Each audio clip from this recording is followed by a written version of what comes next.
Bienvenue à vous dans cette nouvelle vidéo d'actualité auto, la première de cette nouvelle semaine du 19 janvier 2026. Et pour bien commencer cette semaine, on va avoir pas mal d'actualités liées au groupe Stellantis. C'est comme ça, c'est le hasard du calendrier, il y a eu plein de choses qui sont arrivées au même moment. Il y a des bonnes nouvelles, par exemple côté industriel, on apprend que Stellantis en France a produit beaucoup plus de voitures en 2025 qu'en 2024. Malheureusement, il y a aussi quelques mauvaises nouvelles avec DS qui est touché par un nouveau gros problème et la stratégie mondiale de Stellantis qui se dévoile avec l'abandon potentiel de deux marques du groupe. Ce sont les sujets de cette vidéo du 19 janvier 2026. J'espère bien sûr que la vidéo vous intéressera. Si c'est le cas, je compte sur vous pour le montrer comme d'habitude en laissant un like, en boostant cette vidéo si l'option apparaît chez vous. C'est vraiment le plus important pour l'algorithme YouTube. Donc c'est un gros coup de pouce pour la chaîne. N'hésitez pas. Vous pouvez aussi bien sûr commenter en laissant votre avis sur l'actu du jour et puis vous abonner pour les prochaines vidéos.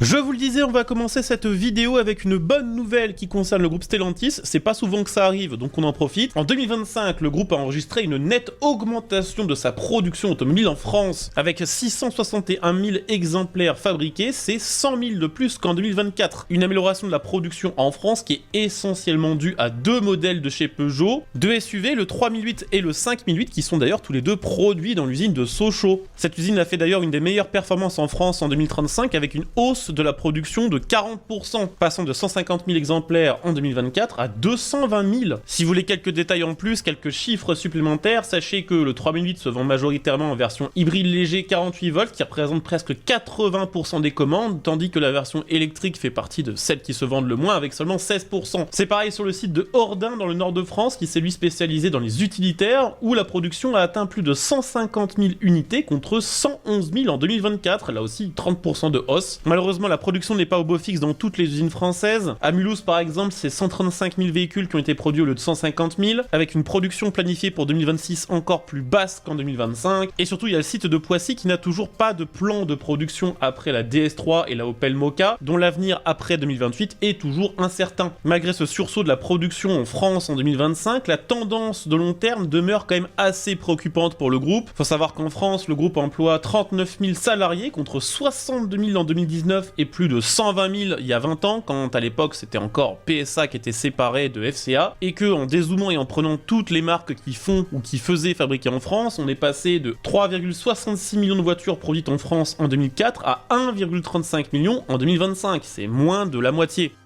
Bon, maintenant on va parler un petit peu stratégie globale chez Stellantis. Il y a pas mal d'informations qui commencent à être données quant à l'avenir de ces différentes marques. On n'a pas encore tous les détails de la stratégie Stellantis puisque le plan va être dévoilé mi-2026 durant l'été. Mais il y a des choses qu'on sait déjà et qu'on sait de plus en plus précisément puisque Antonio Filosa, le nouveau directeur de Stellantis, donne régulièrement des interviews et s'exprime régulièrement en public. On va parler donc de ce qui se profile chez Stellantis dans les prochaines années. Dorénavant, chez Stellantis, l'idée directrice est claire: réduire la dispersion, concentrer les investissements sur les modèles et les marques qui se vendent le mieux, et d'un autre côté mettre fin aux projets qui ont moins de chances d'être rentables ou qui sont jugés comme déconnectés des réalités économiques. Et vous allez voir que malheureusement c'est surtout des projets et des marques européennes qui vont prendre cher. Et ça commence déjà avec Alfa Romeo où là le virage va être assez radical. Ces dernières années, la marque a fait ce que l'on appelle une montée en gamme, c'est-à-dire qu'elle a accepté de vendre moins de véhicules mais de vendre des véhicules qui vont coûter plus cher et sur lesquels plus de marge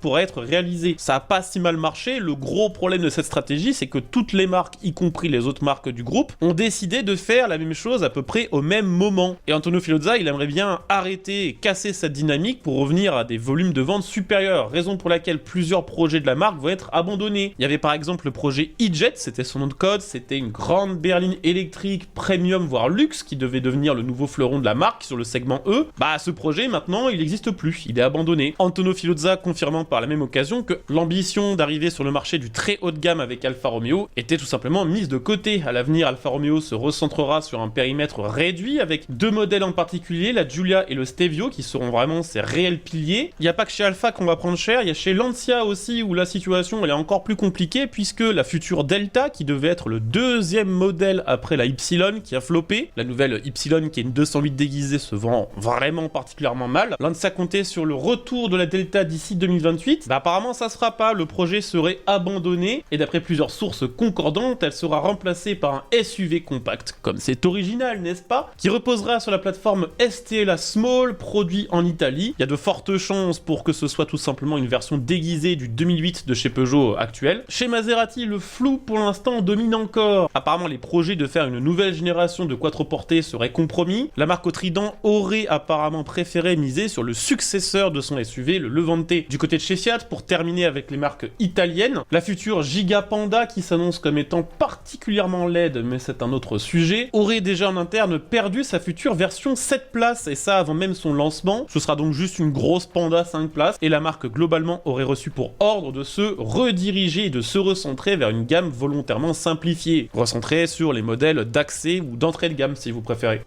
Donc du côté des marques italiennes, ça va prendre très cher. Du côté des marques françaises, ça a l'air d'aller un peu mieux, notamment parce que, comme on en parlait plus tôt dans cette vidéo, le 2008, 3 minutes, 5 minutes se vendent bien, donc ça va, Peugeot est pas trop dans la sauce. La rumeur expliquant que DS va être refusionné avec Citroën persiste, les volumes de DS n'étant vraiment pas suffisants pour justifier l'existence d'une marque séparée. Apparemment, tout dépendra du succès ou pas du prochain DS3, on en parlait il y a quelques jours en vidéo, il serait apparemment plus proche de la toute première DS3, qui est le seul vrai succès de chez DS moderne. Ce sera donc une compacte ou un SUV compact plus dynamique que le DS3 de génération actuelle. Si ça se vend bien, DS aura peut-être le droit de continuer d'exister seul. Si ça se passe mal, il y a de fortes chances quand même que la marque soit rationalisée et qu'elle refusionne avec Citroën. Citroën qui, globalement, d'après les dernières nouvelles, va continuer avec la ligne qu'elle a commencé à prendre à la fin 2024 en étant considérée comme la marque d'entrée de gamme du groupe. Et ce serait apparemment la première marque du groupe qui pourra profiter de la fameuse législation sur les e-cars, la catégorie des nouvelles petites voitures électriques européennes. Alors avant qu'on parle un petit peu de ce qui va se passer pour les suppressions de marques et pour la stratégie américaine, je vous parle un petit peu d'une actualité qui concerne DS, comme ça ce sera fait. DS est touché par de nouveaux problèmes, en particulier sur son DS numéro 8 dans sa version long range, version longue autonomie, un problème lié à l'impossibilité pour la marque de se fournir suffisamment et suffisamment rapidement, surtout en batterie de voiture électrique, en batterie 97 kWh censée l'équiper. C'est un problème qui pour l'instant était assez peu relayé par les médias automobiles, mais si on va sur des groupes, des sites ou des forums liés à la marque, on retrouve un peu tout le temps les mêmes témoignages avec des clients qui annulent leurs commandes suite au délai de livraison de ces versions qui ne font que s'accentuer, avec des commandes passées en septembre 2025 qui ne pourront être honorées avant au moins septembre 2026, un an d'attente, c'est énorme, des livraisons qui sont repoussées au dernier moment de plusieurs mois, et surtout des concessions à un service après-vente qui ne sait pas trop quoi dire aux clients parce que le réel problème vient de l'incapacité de ACC, qui est l'usine de batterie du groupe Stellantis, à produire suffisamment de batteries 97 kWh.